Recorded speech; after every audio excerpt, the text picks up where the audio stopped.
사사기 4장 3절에서 5절 말씀입니다. 야빈은 새로 만든 전차 900대를 소유하고 있었습니다.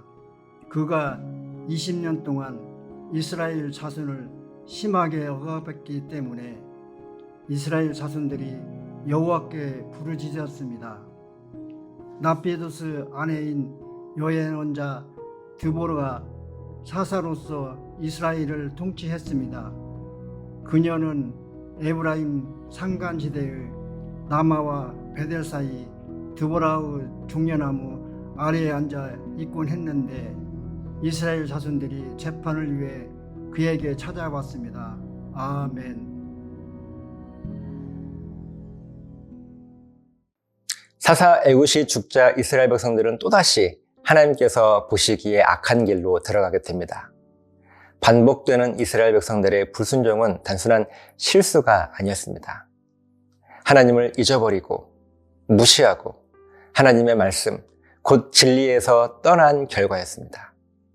그리고 그 결과는 언제나 똑같아요. 어둠과 죽음, 억압과 고통이 다시 이스라엘을 찾아옵니다.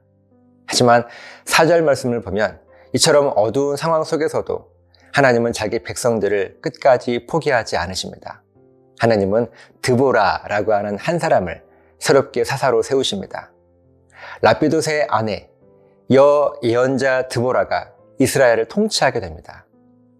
5절 말씀을 보면 성경은 그녀가 에브라임 산지 라마와 베델 사이에 있는 드보라의 종려나무 아래에 앉아 이스라엘 자손들의 재판을 맡았다고 말씀하십니다. 이 말씀은 드보라 선지자가 단지 지도자로서의 역할이 아니라 이스라엘 백성들의 영적인 중심이 되어 백성들이 하나님의 뜻을 깨닫기 위해 드보라를 찾아왔음을 의미합니다. 그렇다면 하나님은 왜 사사를 새롭게 세우셨을까요? 3절 말씀을 보면 하나님께서 이스라엘 백성들 가운데 새롭게 사사를 세우신 이유를 말씀해 주십니다. 이스라엘 자손들이 여호와께 부르짖었습니다. 이것이 바로 하나님께서 사사를 새롭게 세우신 이유인데 이스라엘 자손들이 하나님께 간절히 부르짖었기 때문이었습니다. 그러면서 한 가지 질문이 생겨요. 그렇다면 이스라엘 백성들이 왜 하나님께 부르짖었을까요? 하나님의 살아계심을 믿고 그분의 구원의 능력을 확신했기 때문에 그들이 부르짖었을까요? 아닙니다. 그들은 야빈 왕의 손아귀 아래에서 무려 20년 동안 억압당하며 살았습니다. 900대의 철병거를 가진 강력한 가나안의 군대는 이스라엘 백성들을 무력하게 만들었고 그 고통이 너무 심해서 결국 그들이 할 수 있는 일이라고 하는 것은 부르짖는 것뿐이었습니다. 무슨 말씀인가 하면 그들의 부르짖음은 하나님에 대한 신앙 고백의 표현이라기보다는요, 고통과 억압이 극에 달했을 때 본능적으로 터져나온 절규였습니다.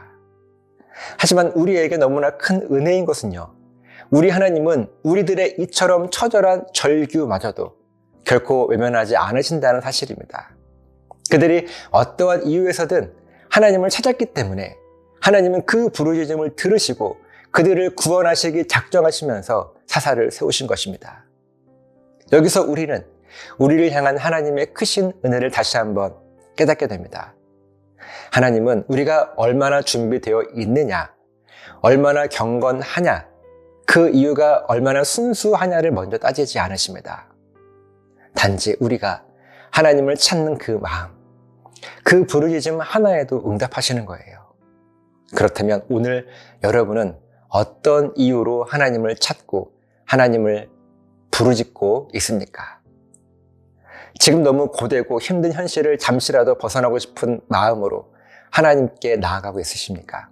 아니면 하나님의 구원이 참된 생명을 경험하게 하는 유일한 길이라고 하는 사실을 내가 알기 때문에 그분께 내 삶 전체를 맡기며 부르짖고 있으십니까? 중요한 진리는 우리 하나님은 어떤 이유로든 우리가 하나님께 부르짖기만 한다면 반드시 완전한 구원으로 응답해 주신다는 사실입니다. 그러나 이제 우리는 더 성숙한 부르짖음을 연습해야 합니다.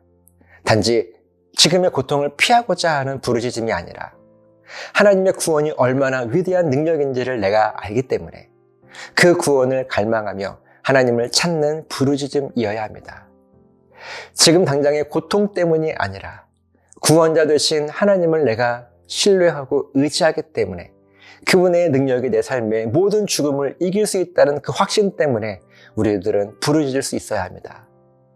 우리의 부르짖음은 단순히 고난을 피하기 위한 부르짖음이 아니라 복음의 확신을 가진 부르짖음이 되시기를 예수님의 이름으로 간절하게 부탁을 드립니다. 기도하시겠습니다. 참 감사한 것은 하나님, 우리가 어떠한 이유로 하나님을 부르든지 하나님을 찾기만 하면 그 이유야 어떻든 상관없이 우리를 구원하신 하나님의 은혜가 얼마나 감사한지요. 하지만 우리가 지금의 고통을 피하기 위해 하나님을 찾는 것이 아니라 하나님만이 나를 구원하실 유일한 분이심을 우리가 믿음으로 고백하며 하나님께 부르짖을 수 있는 우리들의 믿음이 될 수 있도록 인도해 주시옵소서. 그렇게 더 풍성한 은혜를 누리며 살아갈 수 있도록 우리를 붙잡아 주시옵소서. 감사드리며 예수님 이름으로 기도합니다. 아멘.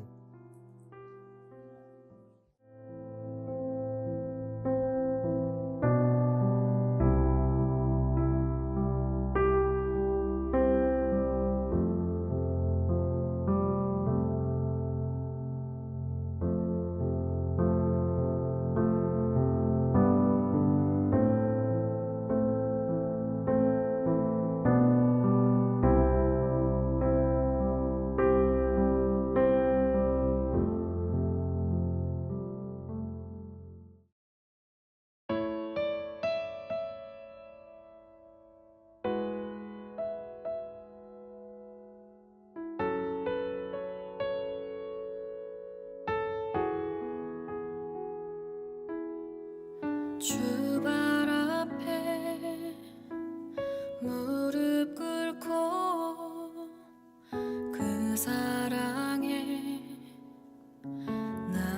남기네.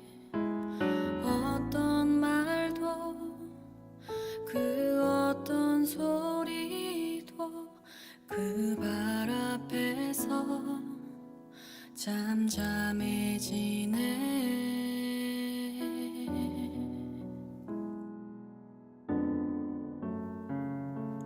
주 나의 사랑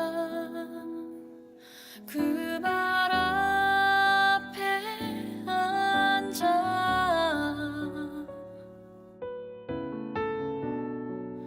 내 모든 기도는 사랑의 노래가 되네. 주의 옷자락 만지며 주의 두 발을 씻기며 주님 그 발에 입 맞추며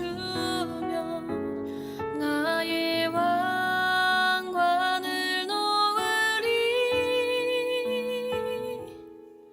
주의 옷자락 만지며